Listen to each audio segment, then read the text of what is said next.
Ôi con. Con hót ra con rơi tật hồi. Đây, con đây. ជាផ្អែមអាចបណ្ដាលឲ្យអ្នកកើតជំងឺជាស្ករនៅក្នុងភេសជ្ជៈផ្អែមដែលយើងផឹកចូលទៅនឹងជ្រាបចូលក្នុងចរន្តឈាមពេញខ្លួនប្រាណបណ្ដាលឲ្យคล้ายបន្តិចម្ដងទៅជាជាតិខ្លាញ់រំពាត់សរីរាង្គសំខាន់របស់យើងបង្កឲ្យមានភាពធាត់ជំងឺទឹកនោមផ្អែមនិងជំងឺបេះដូងកាលបើមនុស្សម្នាក់កាន់តែឆាប់មានជំងឺទឹកនោមផ្អែមនៅវ័យក្មេងគេកាន់តែប្រឈមមុខខ្ពស់នឹងផលវិបាកនៃជំងឺទឹកនោមផ្អែមរួមមានខូចតម្រង់នោមងងឹតភ្នែកកាំងបេះដូងនិងពិការនៅពេលខាងមុខសូមហូបទឹកស្អាតទឹកដំពុះឬភេសជ្ជៈដែលមិនមានជាតិផ្អែម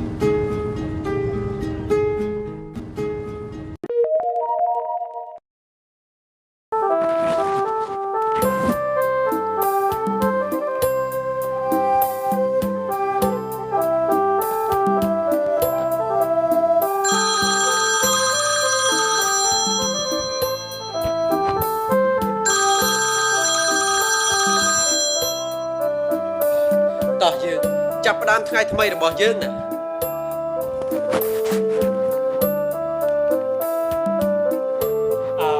មើលតែចាប់ផ្ដើមថ្ងៃថ្មីរបស់យើងដោយធ្វើអ្វីខ្លះលោកតាចៅសុំមើលទូរស័ព្ទលោកតាណែមើលអីក៏មើលទៅណាចៅមើលចោះនេះthì emការគាត់មិនល្អឡើយពូចាប់ផ្ដើមថ្ងៃប្រកបដោយសុខភាពណា ចាប់ផ្ដើមថ្ងៃថ្មីប្រកបដោយសុខភាពមិនទេយាយគឺការហាត់ប្រាណនឹងណាចៅអូអញ្ចឹងយាយលោកតាយាយហាត់ប្រាណហាត់ប្រាណស្អីមិនតិចទៀតតាក៏ធ្វើការងាររបស់តាហើយមិនចាំបាច់ទៅចំណាយពេលហាត់ប្រាណស្អីទៀតលោកយាយយាយមើលតានឹងគាត់រឹមតែអញ្ចឹងណាចៅលោកតាត្រូវហើយម៉ែនិយាយត្រូវយើងត្រូវតែហាត់ប្រាណយ៉ាងតិចឲ្យបាន30នាទីក្នុងមួយថ្ងៃណាពុកពិតមែនហើយលោកតាតោះហាត់ក៏ហាត់ទៅណែយាយវាមកកុំឲ្យថាខ្ញុំនឹងវារឹងជួយប្រាប់ខ្ញុំផងណាយាយវាតាអ៊ំពូមីងទាំងអស់គ្នាបានហាត់ប្រាណហើយឬនៅព្រឹកនេះសូមមេត្តាក្រោកឈរឡើងដើម្បីហាត់ប្រាណជាមួយនឹងគ្រួសាររបស់ខ្ញុំពិតមែនហើយបងប្អូនទាំងអស់គ្នាអញ្ចឹងសូមអ៊ំពូមីងទាំងអស់គ្នាចាំធ្វើតាមគ្រួសារខ្ញុំណា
ទោះជារវល់យ៉ាងណាក៏ដោយដើម្បីមនុស្សជាទីស្រឡាញ់របស់ខ្ញុំត្រូវតែឆ្លៀសហាត់ប្រាណយ៉ាងហោចណាស់ក៏បាន30នាទីក្នុងមួយថ្ងៃដែរត្រូវហើយពុកវាគ្រួសាររបស់បងហាត់ប្រាណជុំគ្នាទាំងអស់តែម្ដងចាអូនចោះអូនអញ្ជើញតាណាដែរនឹង សំសួនណាថ្ងៃនេះ ប៉ុតមែនហើយ ចាបងថ្ងៃនេះគឺខ្ញុំទៅចូលរួមទិវាជំងឺទឹកនោមផ្អែមពិភពលោកណាបង ជំងឺទឹកនោមផ្អែម ចា បងចុះអាជំងឺទឹកនោមផ្អែមហ្នឹងយ៉ាងម៉េចទៅបង លោកយាយ ជំងឺទឹកនោមផ្អែមបណ្ដាលមកពីមានជាតិស្ករខ្ពស់នៅក្នុងឈាមហើយជំងឺនេះដែរបង្កផលវិបាកយ៉ាងច្រើនប្រសិនបើយើងមិនបានធ្វើរោគវិនិច្ឆ័យទាន់ពេលនិងទទួលការព្យាបាលត្រឹមត្រូវដូចជាអាចខូចដងនោមបង្កជាបញ្ហាភ្នែកជំងឺបេះដូងសរសៃឈាមនិងសរសៃវិញ្ញាណនៅចុងដៃជើងហើយលើសពីនេះទៀតអាចបង្កគ្រោះថ្នាក់រហូតដល់កាត់ជើងទៀតផង គួរឲ្យខ្លាចណាស់តើអើយ ជំងឺនេះគួរឲ្យខ្លាចណាស់បង ចាអូនឪពុកម្ដាយអូនណាក៏គាត់បានចូលរួមស្វែងយល់ពីជំងឺនេះដែរតា អអញ្ចឹងហ៎បង ចា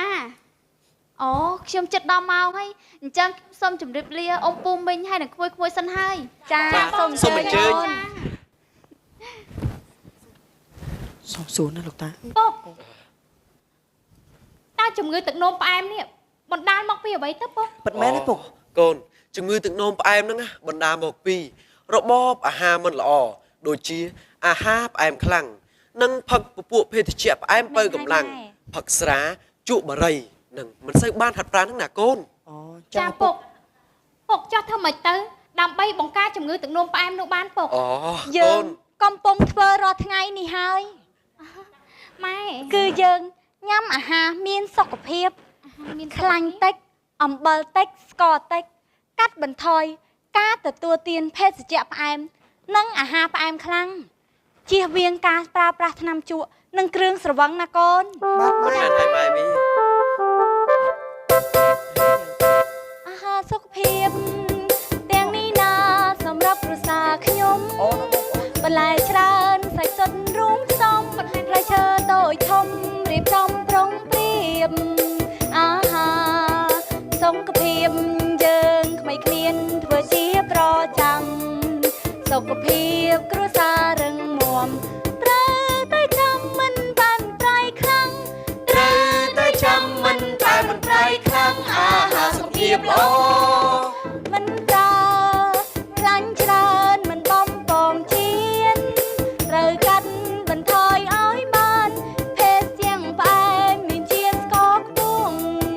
ជៀសវាងគ្រឿងស្រវឹងផលប៉ះពាល់របស់ថ្នាំជក់បើប្រើរាងកាយរងគ្រោះហានិភ័យកាត់ជំងឺទឹកនោមផ្អែមហា និភ័យការជំងឺទឹកនោមផ្អែមជំងឺទឹកនោមផ្អែម ម៉ែពិតជាពូកែណាស់អាហារចម្រុះមិនផ្អែមមិនប្រៃមិនមានជាតិប្រេងខ្លាញ់ច្រើនទេអញ្ចឹងហើយបានកូនឃើញលោកយាយលោកតានិងម៉ែពុកមានសុខភាពល្អ ចាកូន ត្រូវហើយណាចៅមនុស្សគ្រប់រូបតោះបីចាប់តើមានទម្លាប់ញ៉ាំអាហារប្រកបដោយសុខភាព ពិតមែនហើយណាកូន ចាម៉ែ ផ្អែមនិងអាហារផ្អែមខ្លាំងណាចៅ បាទលោក មិន តា មែនឲ្យកូន ពិតមែនហើយអ្នកចៅយើងត្រូវហាត់ប្រាណដើម្បីរក្សាទម្ងន់ខ្លួនយើង ត្រូវហើយពុកវា ហើយធ្វើជាប្រចាំជៀសវាងនៅគ្រឿងស្រវឹងថ្នាំជក់ដើម្បីបង្ការជំងឺទឹកនោមផ្អែមអ្នកចៅ បាទលោកជ័យ ពិតមែនហើយកូន តែកន្លងមកកូនឃើញពុកនិងម៉ែគិតតែពីសុខភាពលោកយាយលោកតាចង់មិនក៏ពុកម៉ែមិនគិតពីខ្លួនឯងផងទៅ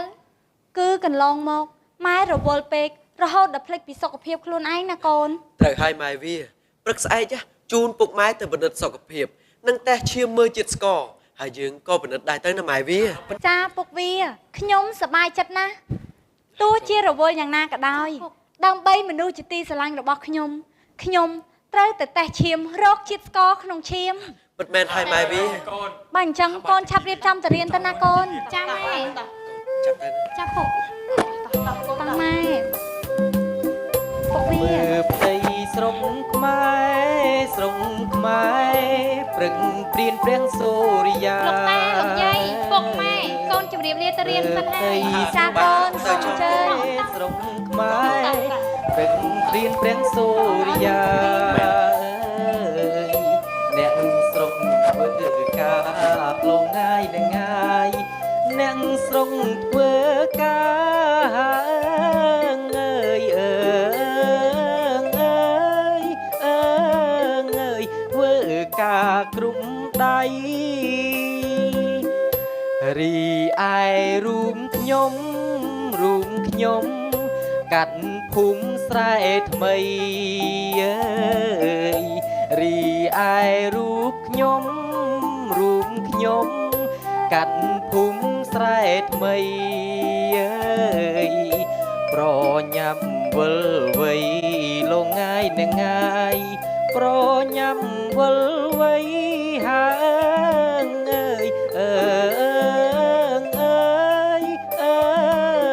យទៅមិនដុលសុខភាព តោះម៉ែមកកូនមកដើរស្រួលណាម៉ែ ណែលោកបងយ៉ាងម៉េចទៅហើយមិនស្រួលខ្លួនណា អូបានលោកបងខ្ញុំមិនស្រួលខ្លួនដូចជារៀងវិលមុខបន្តិចលោកបង លោកបងយ៉ាងម៉េចតើមានអ្វីពួកខ្ញុំជួយបាន មិនមែនហើយលោកបង បាទគឺខ្ញុំសម្រាកបន្តិចគឺបានហើយ ហើយក្មួយតាណាមណាដែរ អូបានលោកគឺខ្ញុំទៅមណ្ឌលសុខភាពតាមការណាត់របស់លោកគ្រូពេទ្យនឹងណាចុះក្មួយទៅមណ្ឌលសុខភាពក្មួយមានជំងឺអីដែរ ពិតមែនហើយលោកបង បាទគឺខ្ញុំមានជំងឺទឹកនោមផ្អែម3ឆ្នាំហើយ ជំងឺទឹកនោមផ្អែ ពិត ម មែនហើយតែប៉ុន្មានថ្ងៃនេះខ្ញុំតមអាហារខ្លាំងពេកប្រហែលជាចុះស្ករហើយបានជារៀបវិលមុខបែបនេះណាប្រហែលជាអញ្ចឹងហើយម៉ែណោះ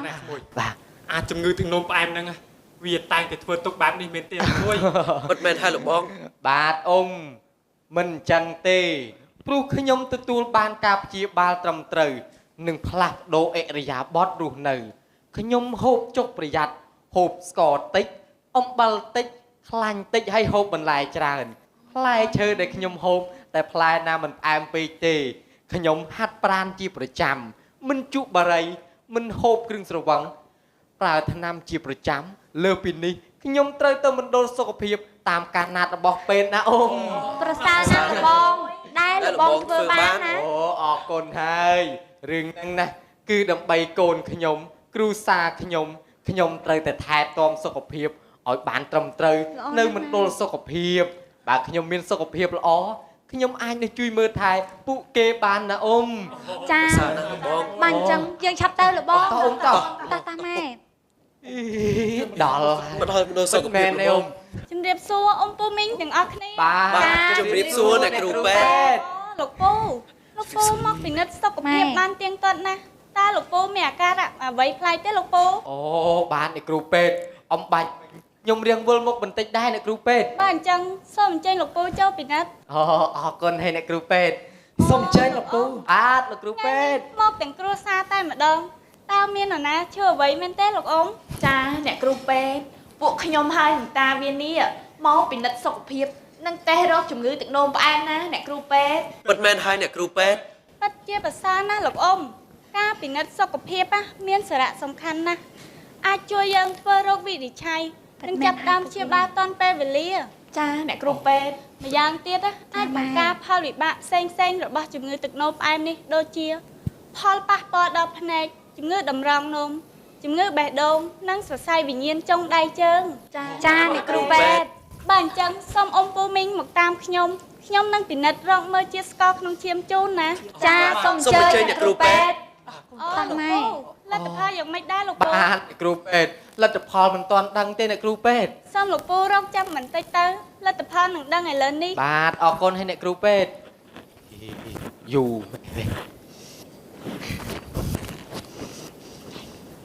អូលោកគ្រូពេទ្យលទ្ធផលខ្ញុំយ៉ាងម៉េចហើយលោកគ្រូពេទ្យ សុខភាពលោកពូល្អដូចរាល់ដងទេ អូ ពូចេះថែទាំខ្លួនបានល្អ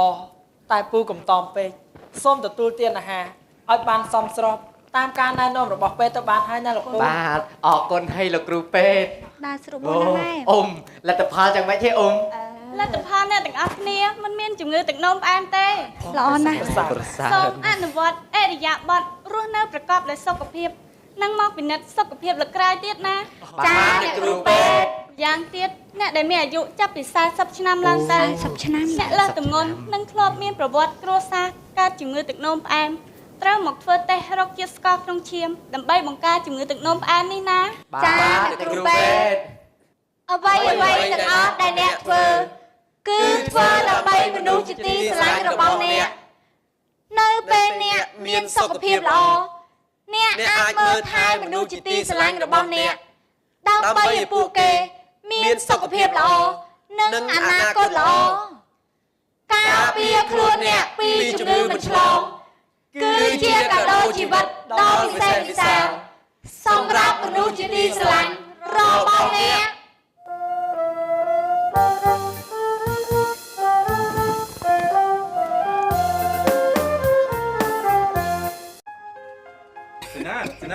ចាពុកយ៉ាងម៉េចឯម៉ែម៉ែបើមិនយើងទៅមន្ទិលសុខភាពហ្មងទៅ ម៉ែលុយគេនិយាយថាត្រូវចំណាយច្រើនណាហើយមិនស្រួលហ្នឹងពេទ្យគេមិនយកចិត្តទុកដាក់យើងទេកូនអើយ តែកូននឹងសង្ឃឹមនិយាយថាបើយើងប្រើបានសមធម៌នេះយើងមិនបាច់ចំណាយទេចាំកូនទៅពឹងគាត់សង្ឃឹម មានការអីមែន ម៉ែខ្ញុំក៏អត់ខ្លាំងដែរជួយជូនគាត់ទៅមន្ទិលសុខភាពផងម៉ែណត់ បានអញ្ចឹងសេនាកុំភ្លេចយកបានសមធម៌ទៅផងណា ចា គង់តែបានសុខុមកុំអីខ្ញុំហ៊ានជួយម៉ែទៅមើលសុខភាពទេ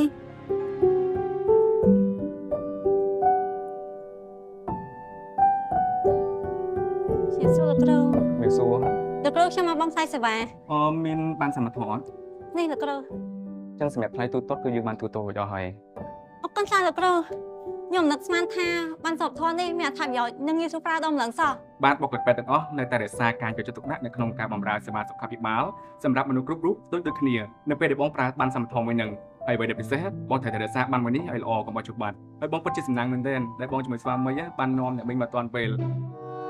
សូមប្រើបានសមត្ថភាពសុខាភិបាលដើម្បីទទួលបានសេវាសុខាភិបាលទាន់ពេលវេលាមានគុណភាពសុវត្ថិភាពនិងគ្មានការរើសអើង មូលនិធិសមត្ថភាពសុខាភិបាលផ្ដល់ភាពកក់ក្ដៅ តើពុកដល់ម៉ោង8ណាត់ហើយតា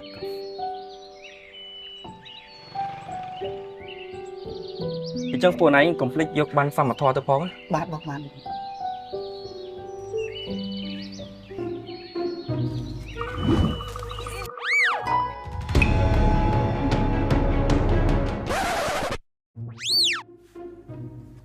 មកយើង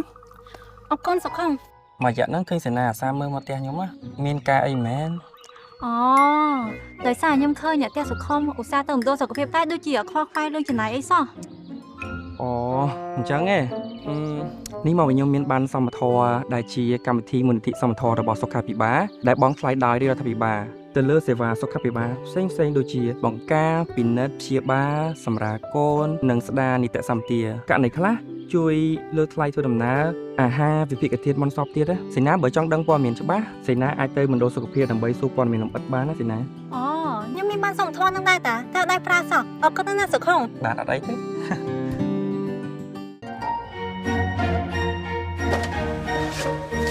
ឃើញហើយនៅនេះសោះចាពុក មានបានសមត្ថភាពដូចមានសាច់ប្រាក់ក្នុងហោប៉ៅសូមថែរក្សាបានរបស់អ្នកឲ្យបានល្អនិងយកបានមកតាមខ្លួនគ្រប់ពេលអ្នកទៅរកសេវាសុខាភិបាល មូលនិធិសមត្ថភាពសុខាភិបាលផ្ដល់ភាពកក់ក្ដៅ ម៉ែតើតែម៉ែខ្ញុំអត់ជាសោះជួយជូនពួកខ្ញុំទៅមណ្ឌលសុខភាពដងទៀតបានអត់ បាទបានតា តាមស្ថានភាពរបស់ម្ដាយប្អូនខ្ញុំណែនាំឲ្យបញ្ជូនគាត់ទៅព្យាបាលបន្តនៅមន្ទីរពេទ្យបង្អែកវិញ ចោះថ្លៃចំណាយអ្នកគ្រូ កុំបារម្ភអីប្អូនអាចនាំវិញទៅបានដោយប្រើបានសមត្ថភាពនេះយើងរីករាយនឹងជួយប្អូនអញ្ចឹងប្អូនហើយនឹងស្វាមីទៅរកកន្លែងអង្គុយរងចាំសិនទៅខ្ញុំនឹងរៀបចំឯកសារបញ្ជូនឲ្យ អរគុណច្រើនអ្នកគ្រូខ្ញុំនឹកស្មានថាបាននេះអាចខ្លាចជាកំណត់ព្រត់ជួយជីវិតម៉ែខ្ញុំបានសោះ អញ្ចឹងប្អូនហើយនឹងស្វាមីទៅរកកន្លែងអង្គុយរងចាំសិនទៅ អេគិតអីហ្នឹងខ្ញុំនេះឯងចឹង អត់មានគិតអីផង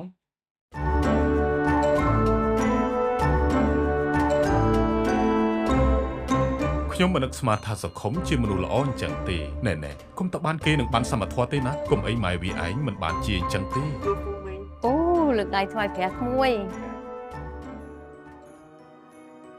ហើយនៅអៀនគ្នាអីទៀតម៉ែឥឡូវបានធូរហើយកូននាំគ្នាគិតគូគ្នាទៅ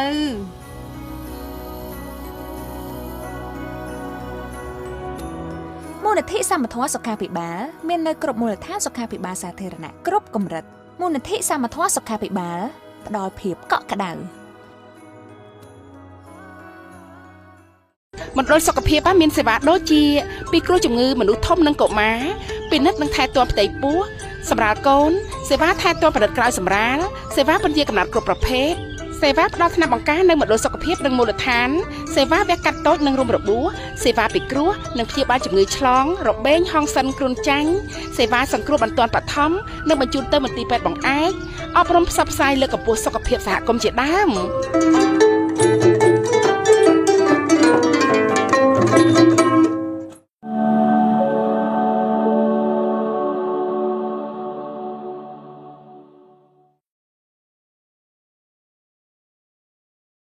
យើងតែងតែនិយាយថាមុខជំនាញពេទ្យនេះវិស័យសុខាភិបាលពេទ្យនេះគឺវិជ្ជបណ្ឌិតគ្រូពេទ្យយើងគឺជាការធ្វើការមួយដែលគេហៅដែលនាងខ្ញុំតែងតែនិយាយប្រាប់សមាជិការបស់ធីតាថាយើងកំពុងតែធ្វើការដណ្ដើមជីវិតអ្នកជំងឺពីមច្ចរាជយើងខំប្រឹងជួយចាអ្នកខ្លះគឺយើងជួយបានដោយជោគជ័យអ្នកខ្លះយើងជួយមិនបានតែយើងបានប្រឹងប្រែងដល់ទីបំផុតចានេះគឺជាការងារមួយដែលគេហៅដណ្ដើមជីវិតពីមច្ចរាជចានឹងហើយគឺនាងខ្ញុំយល់ឃើញគឺត្រូវការប្រើនៅឆន្ទៈប្រើនៅវិជ្ជាជីវៈប្រើនៅគុណធម៌សិលធម៌ក្នុងការធ្វើការបើសិនជាគ្មានបេះដូងទេគឺយើងមិនអាចធ្វើការបានទេចាហើយជាពិសេសទៀតការងារនេះគឺទាមទារនៅគេហៅថានាងខ្ញុំយល់ពីព្រោះយើងធ្វើជាមួយមនុស្សធំនៅពិបាកងំតែជាមួយកុមារទារកទៀតរឹតតែពិបាកថែមទៀតចាដែលតែងតែនិយាយថាក្មេងមនុស្សធំគ្រាន់តែចាក់មកជុលបន្តិចហ្នឹងមិនតាន់ទៅមកជុលមកដល់សាច់ផងខ្លាចស្រែកមុនទៅហើយចាឲ្យញ៉ាំថ្នាំតើពេលខ្លះហ្នឹងគឺអ្នកខ្លះដូចចាស់ខ្លះមិនមែនស្រួលពិសាថ្នាំទេចាពេលខ្លះហ្នឹងគឺពិបាកជាងអីទៀតចាចោះទម្រាំទារកហើយនឹងកុមារចាដែលគ្នាមិនតាន់ទាំងចេះនិយាយផងហើយអ្នកខ្លះគឺយើងមានកូនគ្រប់គ្នាដឹងហើយថាគាត់ឈឺហ្នឹងក៏ពេលខ្លះគាត់ពិបាកនឹងប្រាប់យើងថាយើងឈឺកន្លែងគាត់ឈឺកន្លែងណាយ៉ាងម៉េចហ្នឹងគឺធ្វើការជាមួយនឹងទារកនឹងកុមារគឺត្រូវការភាពអត់ធ្មត់ចាហើយនឹងគេហៅថាភាពមានមេត្តាធម៌ជាច្រើននៅក្នុងដាក់ចិត្តនៅក្នុងការធ្វើការនេះហើយក៏សូមអរគុណដល់លោកគ្រូពេទ្យអ្នកគ្រូពេទ្យចាបុគ្គលិកចានៃមន្ទីរពេទ្យគន្ធបុប្ផាទាំងអស់ដែលបំពេញភារកិច្ចដោយប្រើទឹកចិត្តប្រើបេះដូងនៅក្នុងការជួយសង្គ្រោះចាទារកនិងកុមារ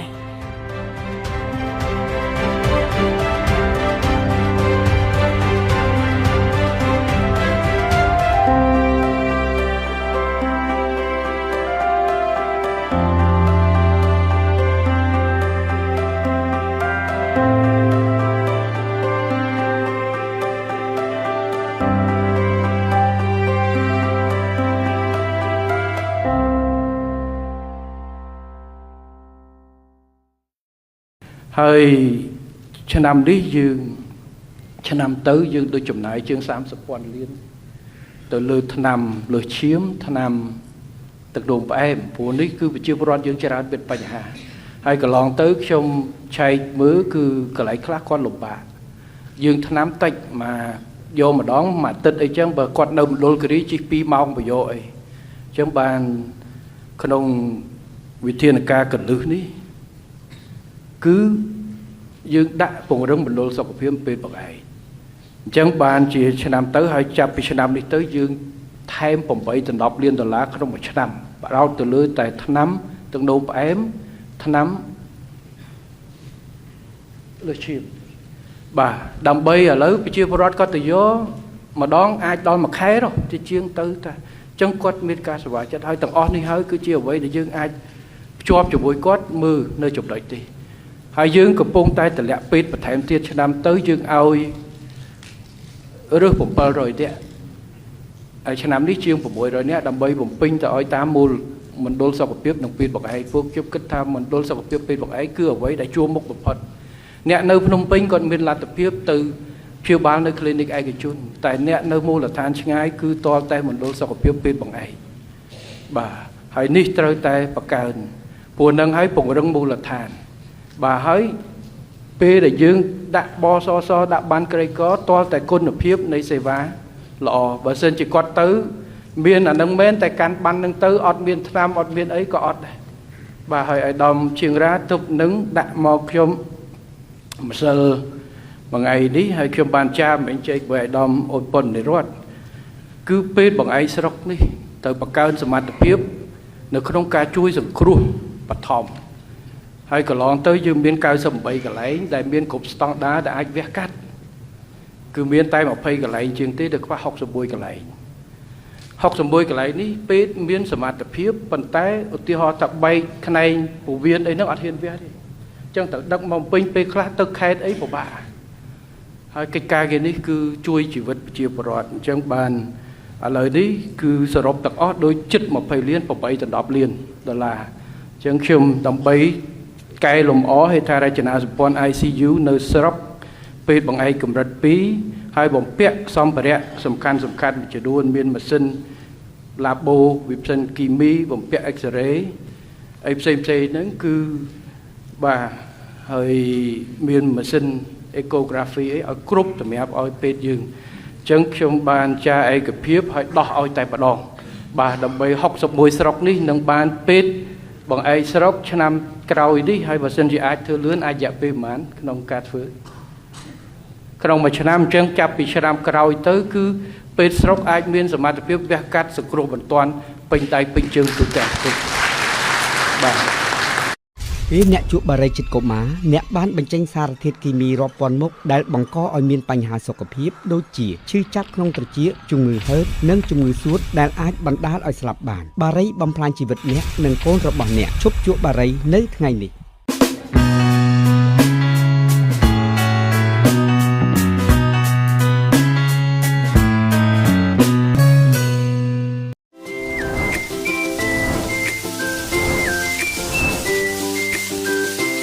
ទម្លាប់បរិភោគអាហារប្រចាំថ្ងៃរបស់អ្នកគឺជាកត្តាកំណត់នៃសុខភាពរបស់អ្នកគឺជាអ្នកជ្រើសរើសដោយខ្លួនឯង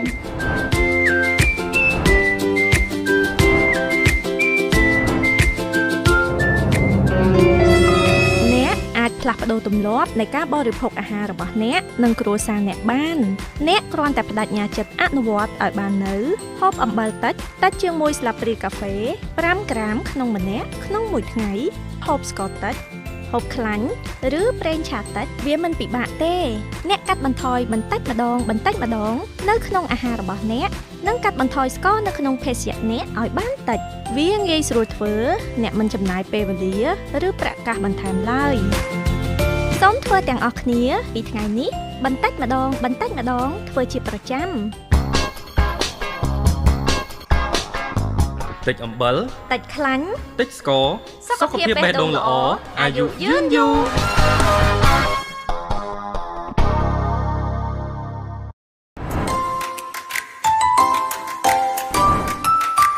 ការទទួលទានជាតិស្ករបន្ថែមអាចបណ្ដាលឲ្យអ្នកឈឺជាតិស្ករដែលលើសចូលក្នុងសរសៃឈាមបំលែងទៅជាខ្លាញ់បណ្ដាលឲ្យមានជំងឺធាត់បង្កជាជំងឺទឹកនោមផ្អែមជំងឺបេះដូងនិងសរសៃឈាមអ្នកអាចផ្លាស់ប្ដូរទម្លាប់នៃការទទួលទានស្ករដើម្បីសុខភាពបេះដូងអ្នកបានវាមិនពិបាកទេកាត់បន្ថយការទទួលទានភេសជ្ជៈផ្អែមកំប៉ុងគ្រប់ប្រភេទកាត់បន្ថយការដាក់ស្ករបន្ថែមចូលក្នុងអាហារបង្អែមភេសជ្ជៈទទួលទានទឹកស្អាតភេសជ្ជៈដែលមិនមានដាក់ស្ករបន្ថែមទទួលទានបន្លែផ្លែឈើស្រស់តិចអំបិលតិចខ្លាញ់តិចស្ករសុខភាពបេះដូងល្អអាយុយឺនយូរ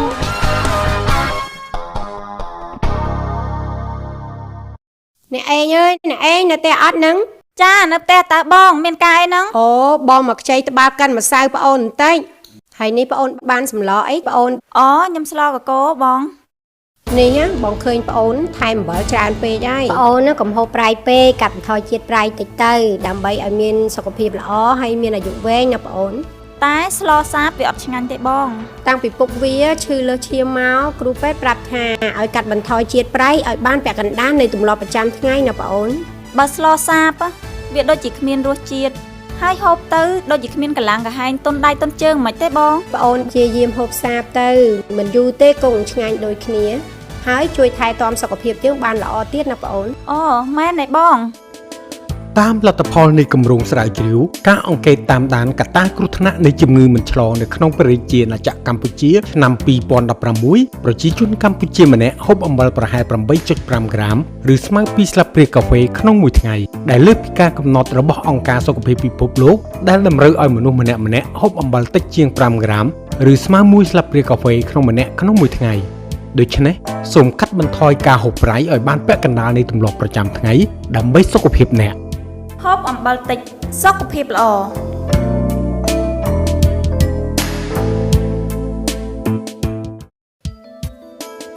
ពុកមកភាសាបាយ ពុកទៅឡើយកូនបាយនេះបានអីហូបបាយថ្ងៃហ្នឹង អូគឺទឹកគ្រឿងដែលពុកវាឯងចូលចិត្តហ្នឹងណា ម៉ែវាមកហូបថ្ងៃនេះសាប តែកូនគិតថារសជាតិប៉ុណ្ណឹងល្មមហើយពុក អត់ទេប្រៃជាងហ្នឹងទៀតបានឆ្ងាញ់ នេះមកពីពុកឯងត្រឡប់ហូបប្រៃតាំងពីដើមមក តែលោកគ្រូពេទ្យបានបញ្យល់ថាការហូបអំបិលលើសកម្រិតគឺលើសពី 5 ក្រាមឬស្មើនឹង1ស្លាបព្រាកាហ្វេក្នុងមួយថ្ងៃនឹងបណ្ដាលឲ្យមានជំងឺលើសសម្ពាធឈាមជំងឺបេះដូងជំងឺដាច់សរសៃឈាមក្នុងខួរក្បាលជំងឺតម្រងនោមជាដើមណាពុក ញ៉ាំសាបចឹងមិនខ្វះជាតិអំបិលទេ អំបិលមានស្រាប់នៅក្នុងអាហាររបស់យើងដូចជាបន្លែសាច់ត្រីផ្លែឈើទឹកដោះគោហើយនិងគ្រឿងផ្សំអាហារផ្សេងៗទៀតទោះយើងហូបអំបិលតិចក៏យើងនៅតែទទួលបានអំបិលគ្រប់ពីអាហារដដែលហូបអំបិលតិចសុខភាពល្អ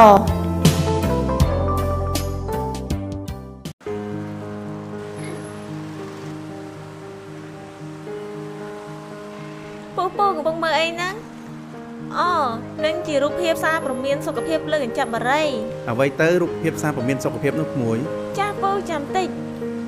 នេះជារូបភាពសារព្រមានសុខភាពលើកញ្ចក់បារីដែលពូបានឃើញនៅលើអេក្រង់នោះ ហេតុអីបានដាក់រូបភាពអញ្ចឹងវាមានប្រយោជន៍អីផលិតផលណាក៏គេត្រូវបង្ហាញផលប៉ះពាល់របស់វាដល់អ្នកប្រើប្រាស់ដែរ ហើយចំពោះផលិតផលថ្នាំជក់វាបង្កគ្រោះថ្នាក់ខ្លាំងណាស់ដល់សុខភាពវាបណ្ដាលឲ្យកើតជំងឺដូចជារលាកសួតដាច់សរសៃឈាមនៅខួរក្បាលក្រិនសរសៃឈាមបេះដូងរលាកផ្លូវដង្ហើមរ៉ាំរ៉ៃហឺតហើយជាពិសេសវាធ្វើឲ្យខ្សោយផ្លូវភេទទៀតផងណាពូ ការដាក់សារព្រមានសុខភាពលើផលិតផលថ្នាំជក់គឺជាកាតព្វកិច្ចរបស់ក្រុមហ៊ុនដែលតម្រូវដោយអនុសញ្ញាអន្តរជាតិនិងច្បាប់របស់ព្រះរាជាណាចក្រកម្ពុជាដើម្បីផ្តល់ព័ត៌មានពិតពីគ្រោះថ្នាក់របស់ថ្នាំជក់ដល់ប្រជាជន ពីដើមស្លាប់ដោយជំងឺឆ្លងច្រើនជាងបច្ចុប្បន្ននេះស្លាប់ដោយជំងឺមិនឆ្លងលើសពីពាក់កណ្ដាលហើយជំងឺមិនឆ្លងដែលនាំឲ្យមានបញ្ហាប៉ះពាល់ធ្ងន់ធ្ងរជំងឺទឹកនោមផ្អែមនេះលើសជាតិស្ករជំងឺឡើងសម្ពាធឈាមពីរនេះជាកេរមរតកមិនល្អតតែសោះសម្រាប់សុខភាពដែលបណ្ដាលដល់បន្ទាប់មកទៅជាជំងឺសរសៃឈាមជំងឺស្ទះបេះដូងដែលបន្តមកទៀតคล้ายទៅជាជំងឺផ្នែកប្រព័ន្ធប្រសាទស្ទះសរសៃឈាមនៅក្នុងខួរក្បាលឬធ្លាយសរសៃឈាមនៅក្នុងខួរក្បាលបណ្ដាលដល់ការពិការភាពក្នុងជីវិតដែលយើងនៅរស់រានប៉ុន្តែយើងបាត់បង់នៅចលនាសារពាង្គកាយរបស់យើងមួយជំហានឬក៏ប៉ុណ្ណានោះបន្ទាប់មកទៀតជំងឺសួតរ៉ាំរ៉ៃណាជំងឺសួតរ៉ាំរ៉ៃជំងឺបន្ទាប់មកទៀតជំងឺមហារីកដែលជាឃាតករលាក់មុខជាពិសេសសម្រាប់ស្ត្រីដែលមានមហារីកមាត់ស្បូនមហារីកសដន់ទុកជាពាក្យបច្ចេកទេសទេនិងមហារីកផ្សេងទៀតមហារីកថ្លើមណាមហារីកមកដល់សួតមហារីកមកដល់ខួរក្បាលមហារីកទៅដល់ប្រព័ន្ធសរីរាង្គទាំងឡាយគឺសុទ្ធសឹងតែជំងឺដែលធ្វើឲ្យប៉ះពាល់ទៅដល់សេដ្ឋកិច្ចគ្រួសារក្រៅតែពីបុគ្គលភាពមានពិការភាពមានការបាត់បង់ជីវិតអាយុជីវិតគឺប៉ះពាល់ទៅដល់គ្រួសារខាងទៀតដូច្នេះជំងឺធំទាំងនេះគួរតែបងប្អូនត្រូវយកចិត្តទុកដាក់ជំងឺខ្លះជៀសអត់ផុតប៉ុន្តែយើងអាចការពារបានដោយទៅពិនិត្យសុខភាពបានទាន់ពេលវេលា ធនាគារកាណាឌីយ៉ាដៃគូហិរញ្ញវត្ថុជាទីទុកចិត្តរបស់លោកអ្នក ស៊ីតាមភាសាចិនសារព័ត៌មានភាសាចិនរបស់កម្ពុជាទំនាក់ទំនងផ្សាយ070 66 33 70 069 22 22 69 ដែលខ្ញុំមានការភ្ញាក់នៅពេលដែលឃើញស្ត្រីម្នាក់ឧទាហរណ៍ចាស់ដែរហ ឃើញស្ត្រីម្នាក់វ័យ30ឆ្នាំដែលសម្រាប់នៅលើគ្រែហើយដែលមានបញ្ហាទឹកនោមផ្អើលដល់ថ្នាក់សន្លប់បាត់ស្មារតីផងហើមពេញខ្លួនដែលមានការខ្សោយតម្រងនោះបញ្ជាក់ពេទ្យមើលឃើញដឹងថានឹងគាត់បាត់គេថាទឹកនោមមិនអាចនឹងបញ្ចេញមកបានមានការខ្សោយតម្រងនោះមើលឡើងឃើញហើយស្រវាំងហើយបាទបញ្ហាបេះដូងសរសៃឈាមក៏មានហើយមានម្ដាយដែលមានវ័យចាស់លោកមានគ្រោះថ្នាក់ចរាចរណ៍បាក់ដៃហើយលោកមកយាមកូនស្រីដែលមានជំងឺទឹកនោមផ្អែមក្នុងកម្រិតមិនអាចជាបាននៅក្នុងមណ្ឌលសុខភាពទេមកដល់មន្ទីរពេទ្យស្រុកហើយប្រហែលជាត្រូវបញ្ជូនមកមន្ទីរពេទ្យខេត្តតែមទៀតផងដោយសារគាត់ត្រូវប្រើដល់ថ្នាក់អាំងស៊ូលីនទៅហើយត្រូវចាក់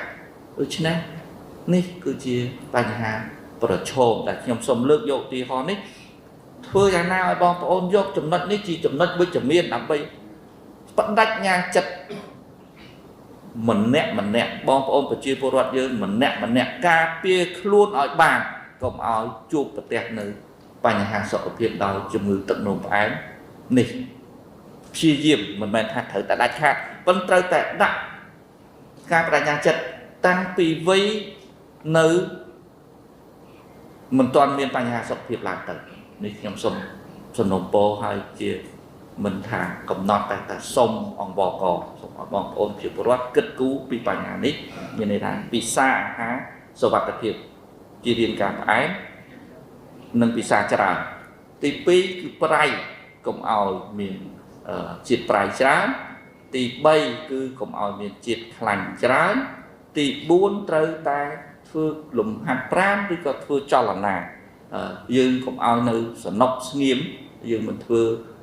ចលនានោះគឺថាធ្វើឲ្យយើងប្រឈមជាមួយនឹងជំងឺទាំងឡាយនេះធនាគារកាណាឌីយ៉ាដៃគូហិរញ្ញវត្ថុជាទីទុកចិត្តរបស់លោកអ្នកស៊ីតាមភាសាចិនសារព័ត៌មានភាសាចិនរបស់កម្ពុជាទំនាក់ទំនងផ្សាយ070 66 33 70 069 22 22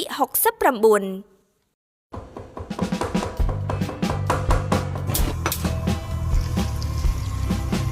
ឈប់សិនអ្នកត្រូវចងចាំថាដើម្បីសុខភាពល្អអ្នកនិងក្រុមគ្រួសារអ្នកកុំហូបខ្លាញ់ឬប្រេងឆាលើសពី5ស្លាបព្រាបាយក្នុងមួយថ្ងៃសម្រាប់មនុស្សពេញវ័យម្នាក់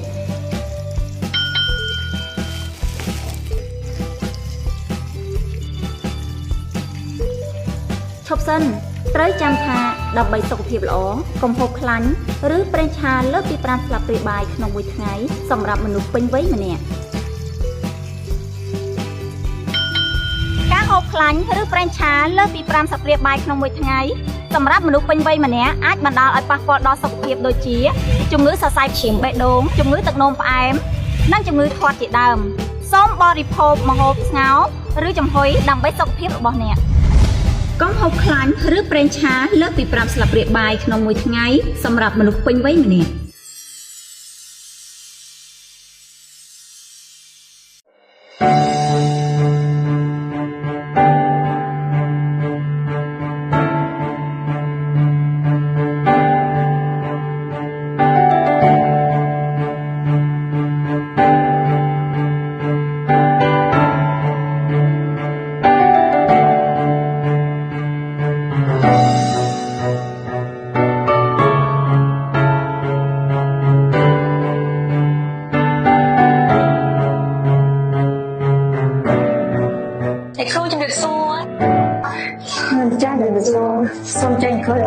អូនស្រីមានឈ្មោះអីដែរបងចា៎គ្រូនាងខ្ញុំឈ្មោះចាញ់ស្រីលក្ខបងអូននៅភូមិណាដែរចាញ់នៅភូមិប្រចាំភូមិកុមារជាគ្រូចា៎អញ្ចឹងសូមអញ្ជើញបងអូនឡើងលើក្រែខ្ញុំធ្វើការពិនិត្យជូនបងអូនចា៎ចា៎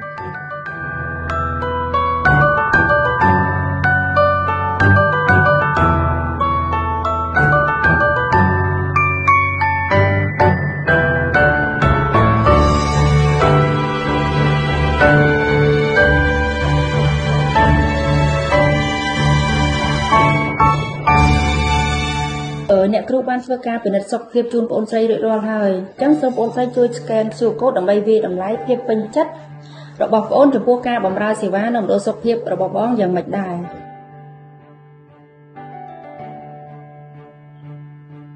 ចាអរគុណអ្នកគ្រូឥឡូវនេះខ្ញុំបាន scan រួចហើយអ្នកគ្រូអញ្ចឹងខ្ញុំនឹងធ្វើការវិតម្លៃការពិចិត្ររបស់ខ្ញុំនៅខាងក្រៅណាអ្នកគ្រូចាអរគុណលាអ្នកគ្រូ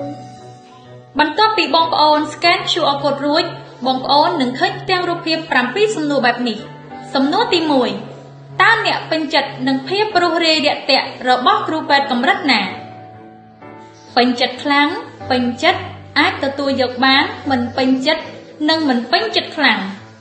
រួចបងប្អូនជ្រើសរើសតែមួយចម្លើយនោះនឹងលោតសំណួរទី2ជាបន្ទាប់សំណួរទី2តើអ្នកពេញចិត្តនឹងពេលវេលាដែលអ្នករងចាំមុនពេលបានជួបគ្រូពេទ្យកម្រិតណារួចបងប្អូនគ្រាន់តែជ្រើសរើសយកមួយចម្លើយទៀតនោះនឹងលោតសំណួរទី3ជាបន្ត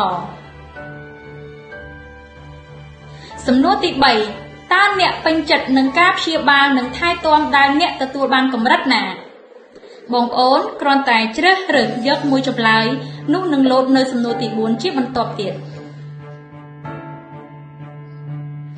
សំណួរទី4តើអ្នកពេញចិត្តនឹងការពន្យល់ការផ្ដល់ប្រឹក្សារបស់គ្រូពេទ្យអំពីស្ថានភាពជំងឺរបស់អ្នកកម្រិតណាបងប្អូនគ្រាន់តែជ្រើសរើសយកតែមួយចម្លើយនោះបងប្អូននឹងឃើញសំណួរទី5ជាបន្តសំណួរទី5តើអ្នកពេញចិត្តនឹងភាពស្អាតនិងសោភ័ណភាពក្នុងបរិវេណមន្ទីរពេទ្យឬមណ្ឌលសុខភាពកម្រិតណាបងប្អូនគ្រាន់តែជ្រើសរើសយកមួយចម្លើយដូចគ្នាជាមួយនឹងសំណួរទី4នោះបងប្អូននឹងឃើញសំណួរទី6ជាបន្ទាប់តើអ្នកពេញចិត្តនឹងភាពស្អាតនៃបន្ទប់ផ្ដល់សេវាកម្រិតណាបងប្អូនគ្រាន់តែជ្រើសរើសចម្លើយមួយដែលបងប្អូនពេញចិត្តបន្ទាប់មកបងប្អូននឹងឃើញសំណួរទី7ជាបន្ត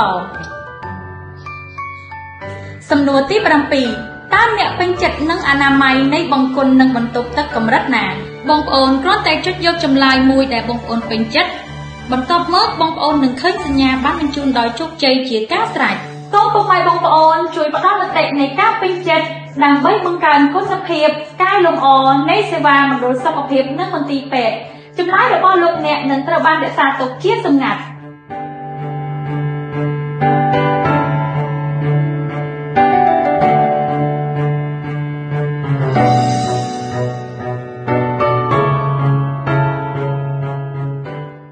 អង្គការសុខភាពពិភពលោក WHO បានទាញកណ្ដឹងប្រកាសអាសន្នចំពោះជំងឺមិនឆ្លងនៅក្នុងប្រទេសកម្ពុជាដោយព្រមានថាពលរដ្ឋកម្ពុជាម្នាក់នៅក្នុងចំណោម5នាក់ប្រឈមនឹងការជំងឺគាំងបេះដូងឬដាច់សរសៃឈាមខួរក្បាលនៅក្នុងរយៈពេល10ឆ្នាំខាងមុខស្របពេលដែលជំងឺមិនឆ្លងបានសម្លាប់ប្រជាជនកម្ពុជាចំនួន 60000 នាក់នៅក្នុងមួយឆ្នាំនៅក្នុងរបាយការណ៍ដែលផ្សព្វផ្សាយជាសាធារណៈកាលពីថ្ងៃអង្គារ WHO បានលើកឡើងថាពលរដ្ឋកម្ពុជាដែលរងហានិភ័យនៃការកើតជំងឺគាំងបេះដូងឬដាច់សរសៃឈាមនៅក្នុងខួរក្បាល10ឆ្នាំខាងមុខគឺជាក្រុមមនុស្សដែលមានចន្លោះពី40ទៅ69ឆ្នាំស្ថាប័នសុខភាពរបស់អង្គការសហប្រជាជាតិដដែលព្រមានបន្ថែមថាជំងឺមិនឆ្លងគឺជាការគំរាមកំហែងដ៏ធំមួយសម្រាប់ការអភិវឌ្ឍនៅក្នុងប្រទេសកម្ពុជាហើយជំងឺនេះដែលបង្កអត្រាមរណៈខ្ពស់ជាងគេគឺជំងឺសរសៃឈាមបេះដូងជំងឺផ្លូវដង្ហើមរ៉ាំរ៉ៃជំងឺមហារីកនិងជំងឺទឹកនោមផ្អែមជំងឺមិនឆ្លងទាំងនេះជាមូលហេតុចម្បងនៃពិការភាពនិងការស្លាប់យោងតាមអង្គការសុខភាពពិភពលោកជំងឺមិនឆ្លងបានកើតឡើងបានដោយសារតែការទទួលទានអាហារមិនល្អការពិសាស្រាហួសកម្រិតការជក់បារីការពិសាអាហារឬភេសជ្ជៈដែលមានជាតិស្ករខ្ពស់ការពិសាអាហារដែលមានជាតិប្រៃនិងខ្លាញ់ច្រើនដែលធ្វើឲ្យជាតិស្ករនៅក្នុងឈាមខ្ពស់ហើយលើសសម្ពាធឈាមនៅក្នុងសន្និបាតបូកសរុបការងារប្រចាំឆ្នាំ2024កាលពីថ្ងៃទី3ខែមីនាក្រសួងសុខាភិបាលបានបង្ហាញអំពីការកើនឡើងនៃជំងឺមិនឆ្លងគួរឲ្យព្រួយបារម្ភនៅក្នុងនោះជំងឺមហារីកកើនឡើងជិត 90% ភាគច្រើនគឺមហារីកសូដន់និងមហារីកមាត់ស្បូនជំងឺទឹកនោមផ្អែមមានជាង 230,000 ករណីកើនជាង